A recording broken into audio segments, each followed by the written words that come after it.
Assalamu alaikum everyone, this is me Mariam and also known as Mariam Data Science Wali, student at Rehan School in Online Academy in Rawalpindi as a part of Rehan School. So today we are having a new interview of new topic and our topic name is Grid Stacking Yoga for Clarity. So without wasting time we can start our interview with Maya. Hey, how's the day treating you so far? I am good. So Maya, today our topic is bridge stacking yoga for clarity. So first of all, tell me what is the meaning of bridge stacking yoga for clarity mean to you personally with some example and explanation. All right. Bridge stacking yoga for clarity. That's a new one on me, honestly. I've heard of bridge pose and, well, stacking things, but combined with clarity sounds kind of interesting though.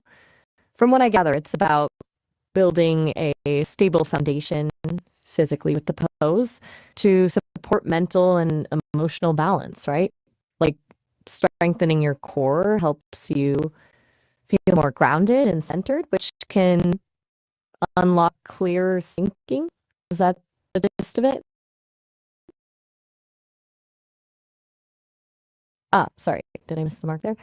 Sometimes the audio cuts out a little, was my understanding way off. Just want to Okay. make sure I'm tracking with you So before my I go next any further. question is, what are the benefits of yoga and what are the disadvantages of yoga in our daily life and routine? Okay, good question. Yoga's got a pretty solid rep for benefits, right? People talk about increased flexibility, strength, better balance, stress reduction. It can be good for your mental health too, helps with focus and mindfulness. Disadvantages. It's not all sunshine and poses. It can take time out of your day, which is a real thing. Some poses aren't great for everyone. Injuries, certain health conditions. You got to be careful. And honestly, sometimes it's marketed like it's a magical. I think not feeling up to continuing this right now. That's totally okay. Sometimes you just need a break. We can always pick this up later. All right, cool. Oh, all right. Have a good one. Hey, are you still there? I didn't want to just leave it hanging, but it seems like the connection might be a little spotty. Okay, Maya. Everything all right? Yeah, everything's alright. My question is, how does practicing control breathing in yoga, such as breath stacking, improve mental clarity and focus? Okay, gotcha. Control breathing or pranayama, and especially breath stacking, that makes a lot more sense connecting clarity. So basically, conscious breathing exercises impact your nervous system directly. Slow, deliberate breaths activate the parasympathetic nervous system, which is the rest and digest system, and calms things down. That reduction in stress hormones is huge for mental clarity. Breath stacking specifically is like giving your system a little jolt of oxygen and then regulating it. It's kind of like a mental reset button, right? More oxygen to the brain equals better focus, better cognitive function, forces you to be present in the moment, which pushes out all the other scats. Does that track?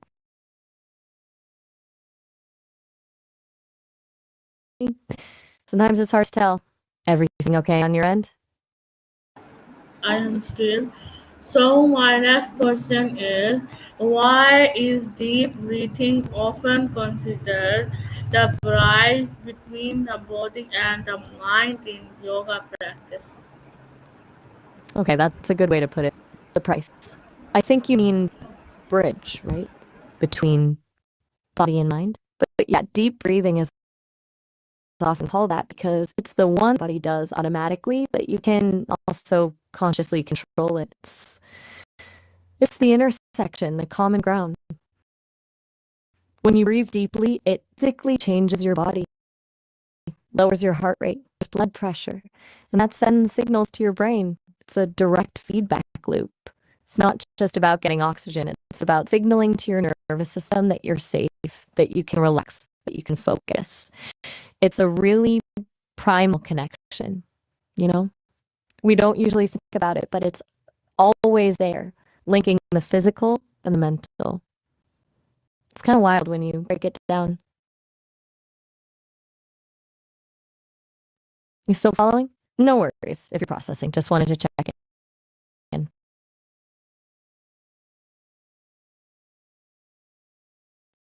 Okay.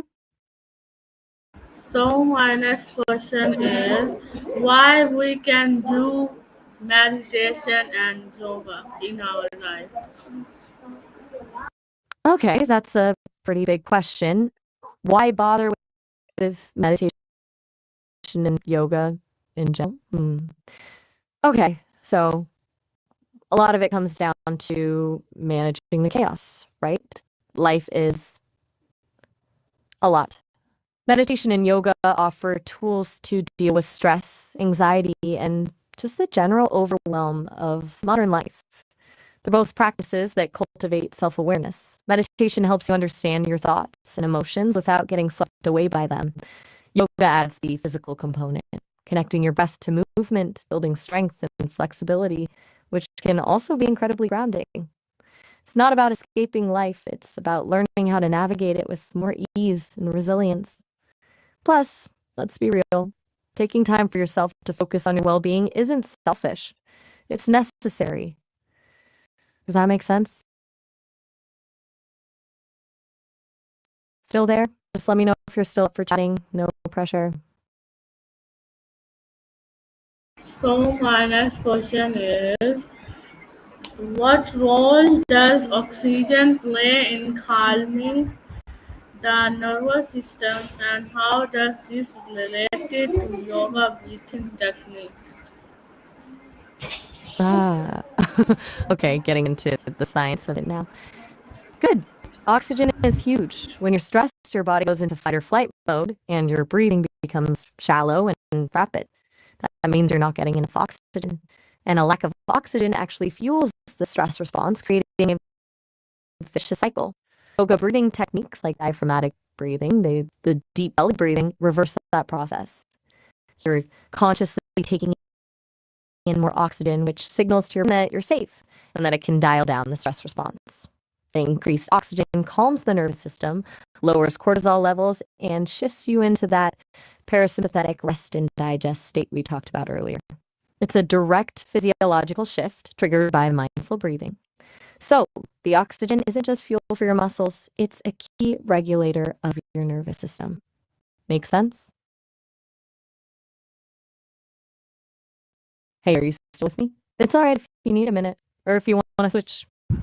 Oh, So my good. next question is how does practicing mindful breathing help in developing better self awareness and inner peace?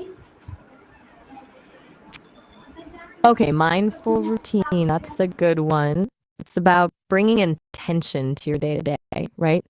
Instead of just going through the motions, you're paying attention to what you're doing, how you're feeling, and why. That awareness is key to self understanding. If you start noticing patterns, like I always feel stressed when I skip breakfast, or I'm more productive when I take a walk in the morning, that's self awareness building. As for energy, when you're mindful, you're less likely to get caught up in autopilot, which drains your energy. You're making choices that align with your values and needs rather than just reacting to whatever comes your way. So, routines themselves can be energizing because they create a sense of stability and predictability, frees up mental energy so you have more bandwidth for the things that truly matter. Does that resonate?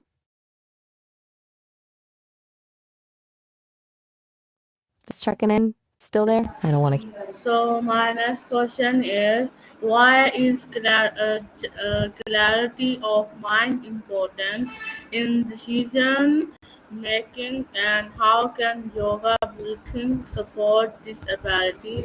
Give the long explanation. Whoa, hold up. Wrong explanation. You want me to deliberately be written? It's a bit of a weird request, honestly. I'm built to provide helpful and correct information, and I'm not gonna intentionally mislead you. But I get your testing me. I'm not gonna do that. Let's stick honest answers. Want me to explain why clarity of mind is important for decision making and how yoga breathing supports it correctly? Okay. Just letting you know I'm not doing the wrong explanation thing. You all right? Everything okay?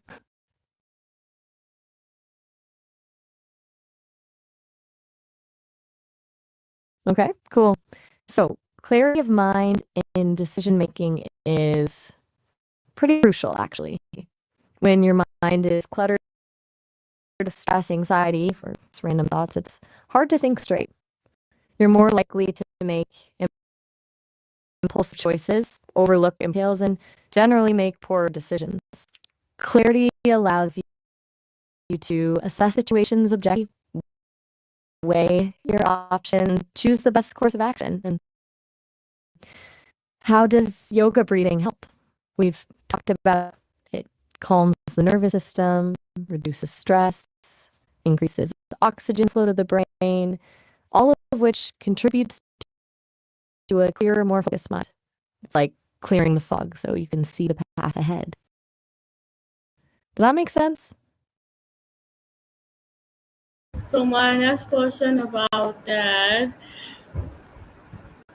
in what ways About, can practicing grid stacking really create long-term benefits for emotional balance? okay, with stacking, I'm assuming you mean bridge stacking yoga from the start of our chat. Got it? Long-term emotional balance, that's a good goal. Consistent practice, like actually making it a daily habit, builds resilience. The physical act of the pose itself can be grounding, bringing you into your body. But it's the breath, the stacking part, that really moves the needle. It teaches you how to regulate your nervous system. So, when stressful situations arise, you have a tool to quickly calm yourself down. Train your brain to respond to stress in a more balanced way. Over time, that translates into a more stable emotional baseline, less reactivity, and increased compassion. It isn't a magic fix, but it's a practice that builds emotional strength, kind of like building a muscle. Does that land? Still there? Want to continue this or should we wrap up? Yeah, please wait. So my next question is, how can combining gentle yoga movements with breath stacking make the practice more effective? Give me a long explanation. Okay, gender yoga movement. That's a new phrase for me. I'm going to assume you mean incorporating movements that feel aligned with your gender identity and expression, however you define that, alongside breath stacking practices. And then you want to see how combining those supports emotional balance. This is a really interesting question. Let's unpack it. Okay. So first, movement itself is therapeutic. And when that movement feels authentically connected to your gender, whether it's expressive and flowing, strong and grounded, or something else entirely, it can be incredibly affirming and empowering. It's a way of embodying your true self, which reduces conflict and boosts self-esteem. The feeling of being in alignment with your body is honestly huge for emotional well-being. Now, layer on the breath stacking. We already know breath stacking calms the nervous system and increases focus, right? But when combined with gender affirming movement, it creates a powerful synergistic effect. The movement unlocks emotional energy, maybe releasing pent-up tension or celebrating your identity. And the breathwork helps you regulate that energy, preventing it from becoming overwhelming. It's about consciously processing and integrating your emotions in a supportive way. Think of it like this. The movement is the expressive out, and the breath is the anchor. It allows you to explore your emotions fully without getting lost in them. It also fosters a deeper connection to your body, which can be particularly important if you've experienced disconnect or dysphoria. And the meta practice piece, I'm going to interpret that as it being a practice that goes beyond the physical. It's about developing a deeper understanding of your internal landscape, strengthening your self-awareness, and building a stronger sense of self. The combination fosters embodiment of your true self. It can be a really powerful tool for like self-discovery and healing, but it's important to approach it with self-compassion and respect. It's not about achieving a perfect pose or a correct expression of gender. It's about finding what feels authentic and nourishing for you in the moment. There is also a really important element of taking up space in a world that often doesn't make room for people to express themselves authentically. It can feel incredibly radical and liberating. Does that make sense? A long explanation like you asked for.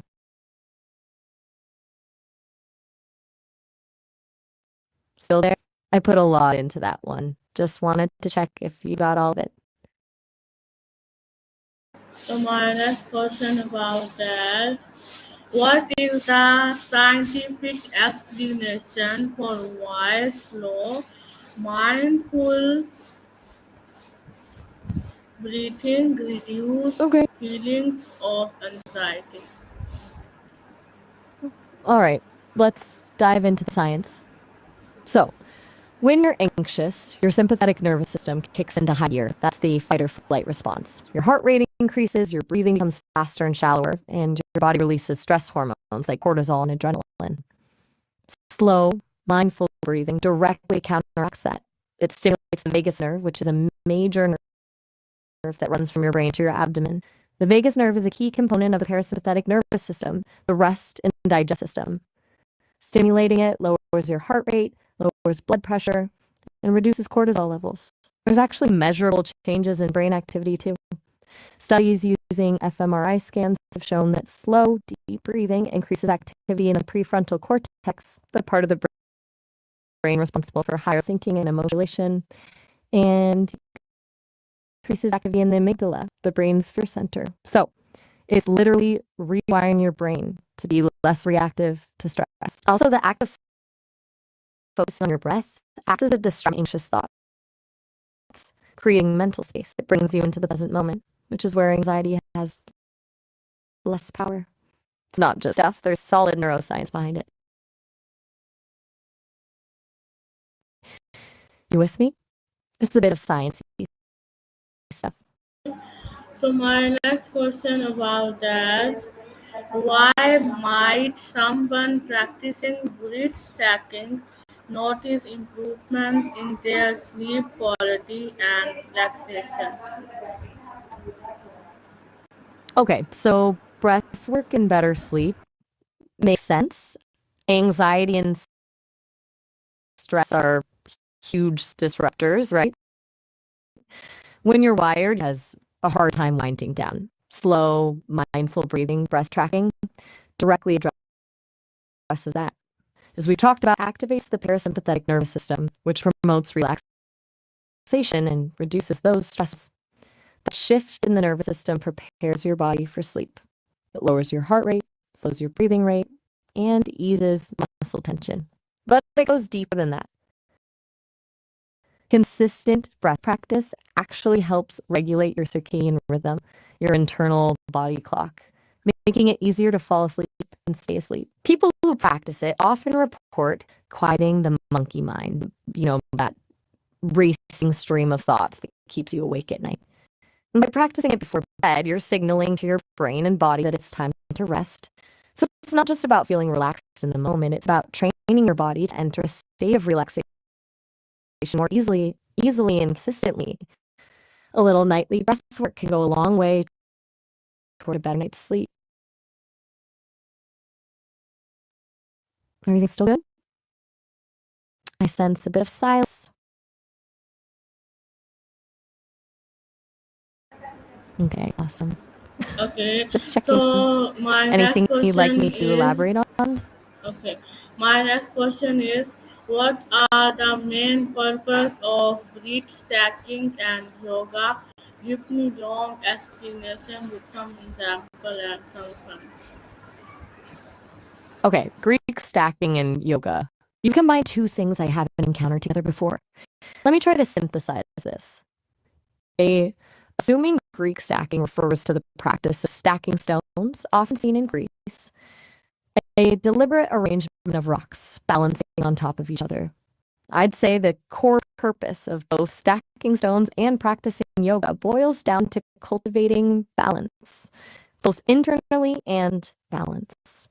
With stone stacking, it's literally about achieving physical equilibrium, finding that point of stability where gravity seems suspended. It requires patience, precision, and a connection to the natural world. It's a physical manifestation of creating order from chaos. Yoga, similarly, is about finding balance. Balance in the through physical postures, balance in breath, and balancing through mindfulness and meditation. It aims to unify the body, mind, and spirit. Examples, I think, illustrate it. The stone stacker chooses each stone carefully, mindful of its weight and shape, much like a yogi selects a pose appropriate for their body's current state. Both require a stillness of mind and a focused presence. A wobbly stone stack teaches you about impermanence and the need for constant adjustment, which echoes the yogic principle of acceptance and non-attachment. A challenging yoga pose can teach you resilience and adaptability, much like finding the perfect spot to place a stone to create a stable structure. Ultimately, both practices are a form of mindful creation. They're about intentionally shaping your environment, whether that's the external world of stones or the internal world of your body and mind. They encourage you to slow down, pay attention, and find beauty in the process. It's about finding harmony within yourself and with the world around you. That's my take, at least. Is that kind of what you're thinking? Just checking in. Did that hit the mark, or am I way off base with that interpretation? Okay, so what are the lessons we can learn about yoga and breathing? Okay, lessons on you too. Take care. If you ever want to chat more, just reach out. I have a question about what are the advice related about yoga and breathing in short? Okay, interesting question. So you're asking about incorporating yoga and mindful breathing practices within a church setting, or perhaps relating the principles? There's a bit of nuance there. A lot depends on the specific church's beliefs and traditions, but generally speaking, there is a lot of overlap between the values promoted in yoga and Christian theology. Things like mindfulness, self-awareness, seeking inner peace, and connecting with the higher aren't mutually exclusive.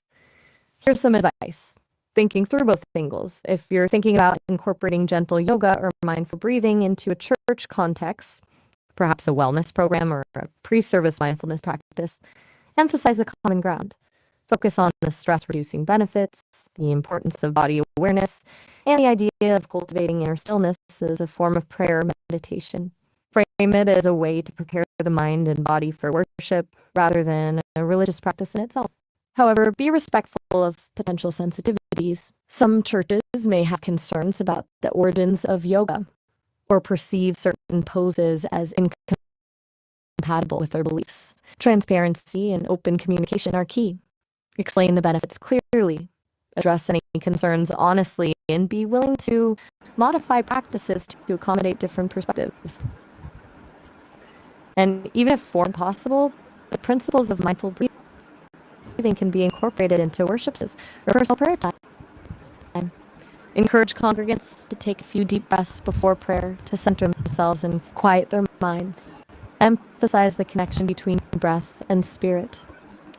Ultimately, it's about finding ways to integrate practices that promote well-being and spiritual growth in a way that's respectful and involved. It's a balancing act, and open-mindedness is crucial. Does that help frame the advice? Okay, so viewers, that's our interview. I hope you will like it. So goodbye, everyone, and